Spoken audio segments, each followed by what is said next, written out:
ಶರನ್ನವರಾತ್ರಿಯ 3ನೇ ದಿನವನ್ನು ಚಂದ್ರಘಂಟಾ ದೇವಿಯ ಆರಾಧನೆಗೆ ಮೀಸಲಿಟ್ಟಿರುವುದು ವಿಶೇಷ ಮಹತ್ವವನ್ನು ಹೊಂದಿದೆ. ನವರಾತ್ರಿಯ ಈ ದಿನ ಭಕ್ತರು ವಿಶೇಷ ಭಕ್ತಿ ಮತ್ತು ಶ್ರದ್ಧೆಯಿಂದ ದೇವಿಯ ವಿಗ್ರಹವನ್ನು ಸ್ಥಾಪಿಸಿ ವಿಧಿಪೂರ್ವಕವಾಗಿ ಪೂಜಾ ಆರಾಧನೆಗಳನ್ನು ನೆರವೇರಿಸುತ್ತಾರೆ. ಈ ದಿನ ಪೂಜಿಸಲ್ಪಡುವ ದೇವಿಯನ್ನು ಚಂದ್ರಘಂಟಾ, ಚಂದ್ರಿಕಾ ಅಥವಾ ರಣಚಂಡಿ ಎಂಬ ಹೆಸರಿನಿಂದ ಕರೆಯುತ್ತಾರೆ. ಚಂದ್ರಘಂಟಾ ದೇವಿಯ ಸ್ವರೂಪವು ಬಹಳ ಆಕರ್ಷಕ ಹಾಗೂ ಶಾಂತವಾದದ್ದು. ತಾಯಿಯ ತಲೆ ಮೇಲೆ ಗಂಟೆಯ ಆಕಾರದಲ್ಲಿ ಅರ್ಧಚಂದ್ರ ಅಲಂಕರಿಸಿರುವುದರಿಂದಲೇ ಆಕೆಯನ್ನು ಚಂದ್ರಘಂಟಾ ದೇವಿ ಎಂದು ಕರೆಯಲಾಗುತ್ತದೆ. ಅರ್ಧಚಂದ್ರವು ಶಾಂತಿ, ತಾಳ್ಮೆ ಮತ್ತು ಸ್ಥಿರತೆಯ ಸಂಕೇತವಾಗಿದ್ದರೆ, ಗಂಟೆಯ ಆಕಾರವು ಜಾಗೃತಿ, ಎಚ್ಚರಿಕೆ ಮತ್ತು ಧ್ವನಿಯ ಮೂಲಕ ಶಕ್ತಿ ಪ್ರಚೋದನೆಗೊಳ್ಳುವುದನ್ನು ಸೂಚಿಸುತ್ತದೆ. ಈ ರೂಪವು ಭಕ್ತರಿಗೆ ದೈವಿಕ ಶಕ್ತಿ, ಧೈರ್ಯ ಮತ್ತು ಆತ್ಮಸ್ಥೈರ್ಯವನ್ನು ನೀಡುವುದರೊಂದಿಗೆ ಜೀವನದಲ್ಲಿ ಶ್ರೇಯಸ್ಸನ್ನು ತರಲು ಸಹಾಯಕವಾಗುತ್ತದೆ. ಚಂದ್ರಘಂಟಾ ದೇವಿಯನ್ನು ಕೆಲವರು ರಣಚಂಡಿ ಎಂದು ಕರೆಯುತ್ತಾರೆ. ಈ ಹೆಸರು ಆಕೆಯ ಪರಾಕ್ರಮ ಮತ್ತು ಶಕ್ತಿಯನ್ನು ತೋರ್ಪಡಿಸುತ್ತದೆ. ಆಕೆ ಧರ್ಮದ ರಕ್ಷಣೆಗಾಗಿ ದುಷ್ಟಶಕ್ತಿಗಳ ವಿರುದ್ಧ ಯುದ್ಧವಾಡಿದ ಕಥೆಗಳು ಪೌರಾಣಿಕ ಗ್ರಂಥಗಳಲ್ಲಿ ಉಲ್ಲೇಖಗೊಂಡಿವೆ. ಭಕ್ತರ ಹಿತಕ್ಕಾಗಿ ಶಾಂತರೂಪದಿಂದ ಭಯಂಕರ ರೂಪದವರೆಗೆ ತಾಳಬಲ್ಲ ಶಕ್ತಿ ಆಕೆಗೆ ಅಂಟಿಕೊಂಡಿದೆ. ಈ ದಿನದ ಪೂಜೆಯಲ್ಲಿ ದೇವಿಯ ವಿಗ್ರಹವನ್ನು ಶಾಂತ ಮತ್ತು ಸೌಮ್ಯ ರೂಪದಲ್ಲಿಯೇ ಪ್ರತಿಷ್ಠಾಪಿಸಲಾಗುತ್ತದೆ. ಕಲಶವನ್ನು ಸ್ಥಾಪಿಸಿ ಶುದ್ಧ ಹೂವುಗಳು, ವಿಶೇಷವಾಗಿ ಬಿಳಿ ಹಾಗೂ ಹಳದಿ ಬಣ್ಣದ ಹೂಗಳನ್ನು ಅರ್ಪಿಸುವ ಮೂಲಕ ದೇವಿಯ ಆರಾಧನೆ ನಡೆಸಲಾಗುತ್ತದೆ. ಮಂತ್ರೋಚ್ಚಾರಣೆ, ಆರತಿ ಮತ್ತು ನೈವೇದ್ಯದೊಂದಿಗೆ ಪೂಜೆಯನ್ನು ಸಂಪೂರ್ಣಗೊಳಿಸಲಾಗುತ್ತದೆ. ಚಂದ್ರಘಂಟಾ ದೇವಿಯ ಪೂಜೆಯ ಮೂಲಕ ಭಕ್ತರ ಜೀವನದಲ್ಲಿ ನೆಮ್ಮದಿ, ಶಾಂತಿ ಮತ್ತು ಆಧ್ಯಾತ್ಮಿಕ ಶಕ್ತಿ ನೆಲೆಸುತ್ತದೆ ಎಂದು ಧಾರ್ಮಿಕ ನಂಬಿಕೆಯಿದೆ. ಜೀವನದಲ್ಲಿ ಅಡೆತಡೆಗಳನ್ನು ನಿವಾರಣೆ ಮಾಡುವುದು, ನಕಾರಾತ್ಮಕ ಶಕ್ತಿಗಳಿಂದ ರಕ್ಷಣೆ ಪಡೆಯುವುದು ಮತ್ತು ಶ್ರೇಯಸ್ಸು ಗಳಿಸುವುದರಲ್ಲಿ ಈಕೆಯ ಆರಾಧನೆ ಪ್ರಮುಖವಾಗಿದೆ. ಹಿಂದೂ ಪುರಾಣಗಳ ಪ್ರಕಾರ ಬ್ರಹ್ಮಚಾರಿಣಿ ಅವತಾರದ ನಂತರ ಪಾರ್ವತಿ ದೇವಿ ಶಿವನನ್ನು ಪತಿಯಾಗಿ ಪಡೆಯಲು ನಿರ್ಧರಿಸಿದಳು. ಆಕೆಯ ಹೃದಯದಲ್ಲಿ ಶಿವನನ್ನೇ ಪತಿಯಾಗಿ ಪಡೆಯಬೇಕೆಂಬ ಅಭಿಲಾಷೆ ಗಾಢವಾಗಿತ್ತು. ಆದರೆ ಈ ಸಮಯದಲ್ಲಿ ದುಷ್ಟ ರಾಕ್ಷಸನಾದ ಮಹಿಷಾಸುರನು ದೇವಲೋಕದ ಜೀವಿಗಳನ್ನು ಹಿಂಸಿಸಲು ಆರಂಭಿಸಿದ್ದನು. ಅವನು ದೇವತೆಗಳನ್ನೇ ತನ್ನ ಅಧೀನಕ್ಕೆ ತಂದುಕೊಳ್ಳಲು, ಪ್ರಪಂಚದಲ್ಲಿ ಭಯ ಮತ್ತು ಅವ್ಯವಸ್ಥೆಯನ್ನು ಸೃಷ್ಟಿಸಲು ಮುಂದಾಗಿದ್ದನು.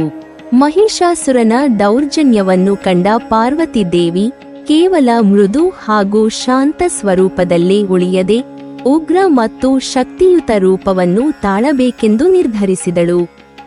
ಹೀಗೆ ಆಕೆ ಚಂದ್ರಘಂಟಾ ದೇವಿಯ ರೂಪವನ್ನು ತಾಳಿಕೊಂಡಳು.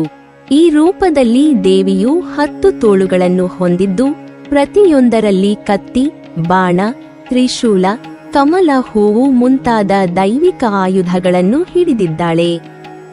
ಗಂಟೆಯ ಆಕಾರದ ಅರ್ಧಚಂದ್ರವು ದೇವಿಯ ದೈವಿಕ ಶಕ್ತಿಯ ಪ್ರತೀಕವಾಗಿದ್ದು, ಸುತ್ತಮುತ್ತಲಿನ ಪ್ರದೇಶಗಳಲ್ಲಿ ಸಕಾರಾತ್ಮಕ ಶಕ್ತಿ ಮತ್ತು ದೈವಿಕ ಕಂಪನಗಳನ್ನು ಹರಡುತ್ತದೆ ಎಂದು ನಂಬಲಾಗಿದೆ. ದಂತಕಥೆಯ ಪ್ರಕಾರ ಚಂದ್ರಘಂಟಾ ದೇವಿಯು ಪ್ರತ್ಯಕ್ಷಳಾದಾಗ ಆಕೆಯ ಘರ್ಜನೆ ಗುಡುಗಿನಂತಹ ಶಬ್ದವನ್ನು ಉಂಟುಮಾಡಿತು. ಆ ಶಬ್ದವು ಗಂಟೆಯಂತೆ ಪ್ರತಿಧ್ವನಿಸಿ ಮಹಿಷಾಸುರ ಮತ್ತು ಅವನ ಸೈನ್ಯವನ್ನು ಭಯದಿಂದ ನಡುಗುವಂತೆ ಮಾಡಿತು. ಆಕೆಯ ದೈವಿಕ ಪ್ರಭೆ, ಕೋಪಭರಿತ ದೃಷ್ಟಿ ಮತ್ತು ಶಕ್ತಿಯುತ ಆಯುಧಗಳು ದೇವತೆಗಳಿಗೆ ವಿಶ್ವಾಸ ಮತ್ತು ಧೈರ್ಯ ತುಂಬಿತು. ಆ ಶಬ್ದವು ಕೇವಲ ಭಯವನ್ನೇ ಉಂಟುಮಾಡಲಿಲ್ಲ, ಅದು ದೈವಿಕ ಶಕ್ತಿಯ ಪ್ರಬಲತೆಯನ್ನು ಸೃಷ್ಟಿಸಿತು. ಚಂದ್ರಘಂಟಾ ದೇವಿ ಮತ್ತು ಮಹಿಷಾಸುರನ ಸೈನ್ಯಗಳ ನಡುವೆ ಅತ್ಯಂತ ಭೀಕರ ಯುದ್ಧ ನಡೆಯಿತು.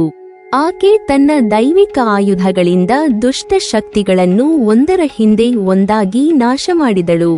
ಮಹಿಷಾಸುರನು ತನ್ನ ರೂಪವನ್ನು ಬದಲಿಸುತ್ತಾ ಹಲವು ತಂತ್ರಗಳನ್ನು ಬಳಸಿ ದೇವಿಯನ್ನು ಸೋಲಿಸಲು ಪ್ರಯತ್ನಿಸಿದರೂ ದೇವಿಯ ಶಕ್ತಿಯ ಮುಂದೆ ಅವನು ಅಸಹಾಯನಾಗಿದ್ದನು.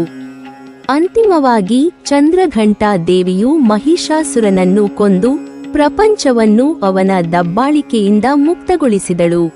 ಈ ದಂತಕಥೆಯು ಕೇವಲ ಪೌರಾಣಿಕ ಘಟನೆ ಮಾತ್ರವಲ್ಲ, ಅದು ಕೆಟ್ಟದ್ದರ ಮೇಲೆ ಒಳ್ಳೆಯದರ ವಿಜಯವನ್ನು ಸೂಚಿಸುವ ಒಂದು ಮಹತ್ವದ ಸಂದೇಶವನ್ನು ಹೊತ್ತಿದೆ.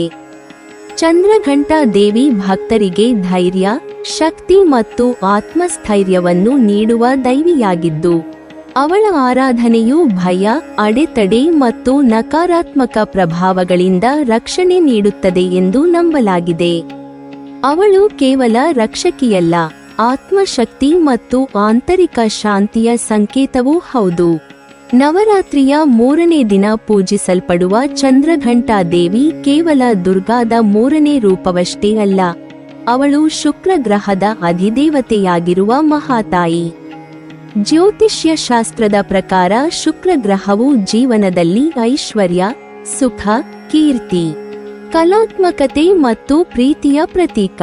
ಚಂದ್ರಘಂಟಾ ದೇವಿಯ ಆರಾಧನೆ ಮಾಡುವುದರಿಂದ ಈ ಎಲ್ಲ ಗುಣಗಳು ಭಕ್ತರ ಜೀವನದಲ್ಲಿ ಬೆಳೆಯುತ್ತವೆ ಎಂದು ಪುರಾಣಗಳು ಹೇಳುತ್ತವೆ. ಚಂದ್ರಘಂಟಾ ದೇವಿಯು ಭೂಮಿಯ ಮೇಲಿರುವ ಎಲ್ಲ ಜೀವಿಗಳಿಗೆ ತಾಯಿಯಂತೆ ಕಾಣಿಸಿಕೊಂಡು ಸಂತೋಷ ಮತ್ತು ಶಾಂತಿಯನ್ನು ನೀಡುವ ಶಕ್ತಿಯಾಗಿದ್ದಾಳೆ.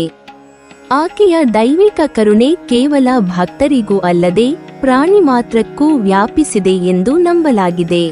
ಅವಳು ಶಕ್ತಿಯ ಸಂಕೇತ ಮಾತ್ರವಲ್ಲದೆ ಮಮತೆ, ಕರುಣೆ ಮತ್ತು ರಕ್ಷಣೆಗಳ ಪ್ರತೀಕಳಾಗಿದ್ದಾಳೆ. ಚಂದ್ರಘಂಟಾ ದೇವಿಯ ಆರಾಧನೆಯು ಸಂಪತ್ತು ಮತ್ತು ಸಮೃದ್ಧಿಯನ್ನು ತರುವುದಾಗಿ ಪುರಾಣಗಳಲ್ಲಿ ಉಲ್ಲೇಖಿಸಲಾಗಿದೆ. ಈಕೆಯ ಕೃಪೆಯಿಂದ ಭಕ್ತನ ಜೀವನದಲ್ಲಿ ಧನಾಭಿವೃದ್ಧಿ, ಆಹಾರ ಸಮೃದ್ಧಿ ಮತ್ತು ನೆಮ್ಮದಿ ದೊರೆಯುತ್ತದೆ ಎಂದು ನಂಬಲಾಗುತ್ತದೆ. ಮನೆ ಮಂದಿಯಲ್ಲಿ ಯಾವತ್ತೂ ಅನ್ನದ ಕೊರತೆ ಕಂಡುಬರದು, ಸಂಪತ್ತಿನ ಹರಿವು ನಿಂತು ಹೋಗುವುದಿಲ್ಲ ಎಂಬ ನಂಬಿಕೆಯಿದೆ. ಆಕೆಯ ಆಶೀರ್ವಾದದಿಂದ ಕೇವಲ ಭೌತಿಕ ಸಂಪತ್ತೇ ಅಲ್ಲ, ಆಧ್ಯಾತ್ಮಿಕ ಸಮೃದ್ಧಿಯೂ ಲಭಿಸುತ್ತದೆ. ಜ್ಯೋತಿಷ್ಯಾತ್ಮಕವಾಗಿ ನೋಡುವುದಾದರೆ ಶುಕ್ರ ಗ್ರಹವು ಕಲಾ, ಸಂಗೀತ, ಸೌಂದರ್ಯ, ಪ್ರೀತಿ ಮತ್ತು ವೈಭವದ ಸಂಕೇತವಾಗಿದೆ. ಚಂದ್ರಘಂಟಾ ದೇವಿಯು ಈ ಎಲ್ಲ ಗುಣಗಳನ್ನು ತಮ್ಮ ಭಕ್ತರಲ್ಲಿ ಬೆಳೆಸಲು ಪ್ರೇರೇಪಿಸುತ್ತಾಳೆ. ಆಕೆಯ ಆರಾಧನೆಯು ಮನಸ್ಸಿಗೆ ಶಾಂತಿ, ಹೃದಯಕ್ಕೆ ಧೈರ್ಯ ಮತ್ತು ಮನೆಯೊಳಗೆ ಆನಂದದ ವಾತಾವರಣವನ್ನು ತರುತ್ತದೆ. ಚಂದ್ರಘಂಟಾ ದೇವಿಯ ರೂಪವು ಶಾಂತ ಮತ್ತು ಉಗ್ರತೆಯ ಸಮತೋಲನವನ್ನು ತೋರಿಸುತ್ತದೆ. ಈ ರೂಪದಲ್ಲಿ ಅವಳು 10 ತೋಳುಗಳಿಂದ ದೈವಿಕ ಆಯುಧಗಳನ್ನು ಹಿಡಿದಿರುವ ಶಕ್ತಿಯುತ ತಾಯಿಯಾಗಿದ್ದರು. ಆಕೆಯ ಮುಖಭಾವವು ಮೃದು, ಕರುಣೆಯಿಂದ ಕೂಡಿದ್ದು ಭಕ್ತರ ಮೇಲೆ ಅಪಾರ ಪ್ರೀತಿ ಮತ್ತು ಕಾಳಜಿಯನ್ನು ಹೊಂದಿದೆ. ಈ ಸಮತೋಲನವೇ ನಮ್ಮ ಜೀವನದಲ್ಲಿ ಸಹನೆ, ಧೈರ್ಯ ಮತ್ತು ಶಾಂತಿಯ ಅವಶ್ಯಕತೆಯನ್ನು ಕಲಿಸುತ್ತದೆ. ಆಕೆಯ ಆರಾಧನೆಯು ಕೇವಲ ಐಶ್ವರ್ಯವನ್ನು ಮಾತ್ರವಲ್ಲ, ಆಂತರಿಕ ಸಮೃದ್ಧಿ, ಚಿತ್ತಶುದ್ಧಿ ಮತ್ತು ಧೈರ್ಯವನ್ನು ನೀಡುತ್ತದೆ.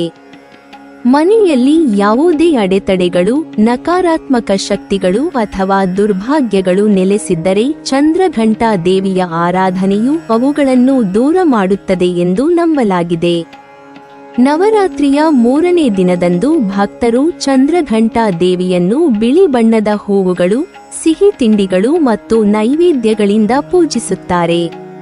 ಆಕೆಯ ಕೃಪೆಯನ್ನು ಪಡೆಯಲು ಮನಸ್ಸನ್ನು ಶುದ್ಧವಾಗಿಟ್ಟು ದೈವಿಕ ಶರಣಾಗತಿಯಲ್ಲಿ ಆರಾಧನೆ ಮಾಡುವುದೇ ಮುಖ್ಯ. ಆಕೆಯ ಅನುಗ್ರಹದಿಂದ ಮನೆಗಳಲ್ಲಿ ಶಾಂತಿ, ನೆಮ್ಮದಿ, ಆಹ್ಲಾದ ಮತ್ತು ಆರೋಗ್ಯವು ನೆಲೆಸುತ್ತದೆ. ಹೀಗಾಗಿ ಚಂದ್ರಘಂಟಾ ದೇವಿಯು ಶುಕ್ರ ಗ್ರಹದ ಅಧಿದೇವತೆಯಾಗಿದ್ದು, ಭಕ್ತರ ಜೀವನದಲ್ಲಿ ಧನ, ಧಾನ್ಯ, ಐಶ್ವರ್ಯ, ಕಲಾತ್ಮಕತೆ ಮತ್ತು ಆಧ್ಯಾತ್ಮಿಕ ಸಮೃದ್ಧಿಯನ್ನು ತರುವ ತಾಯಿಯಾಗಿದ್ದಾಳೆ. ಆಕೆಯ ಆಶೀರ್ವಾದದಿಂದ ಭಕ್ತನ ಮನೆಗೆ ಅನ್ನದ ಕೊರತೆಯೇ ಇರುವುದಿಲ್ಲ, ಸಂಪತ್ತಿನ ಹರಿವು ಸದಾ ಸುಸ್ಥಿರವಾಗಿರುತ್ತದೆ. ಜೀವನದಲ್ಲಿ ಆನಂದ ಮತ್ತು ಸಮತೋಲನ ನೆಲೆಸುತ್ತದೆ. ನೀವಿನ್ನೂ ನಮ್ಮ ಚಾನೆಲ್ ಅನ್ನು ಸಬ್ಸ್ಕ್ರೈಬ್ ಮಾಡಿಲ್ವಾ? ಹಾಗಾದರೆ ಈ ಕೂಡಲೇ ನಮ್ಮ ಇಂದ್ರಜಾಲ ಚಾನೆಲ್ ಅನ್ನು ಸಬ್ಸ್ಕ್ರೈಬ್ ಮಾಡಿ ಮತ್ತು ಪಕ್ಕದಲ್ಲಿರುವ ಬೆಲ್ ಐಕಾನ್ ಅನ್ನು ಕ್ಲಿಕ್ ಮಾಡಿದರೆ ನಮ್ಮ ಹೊಸ ವಿಡಿಯೋಗಳನ್ನು ನೀವು ನೋಡಬಹುದು.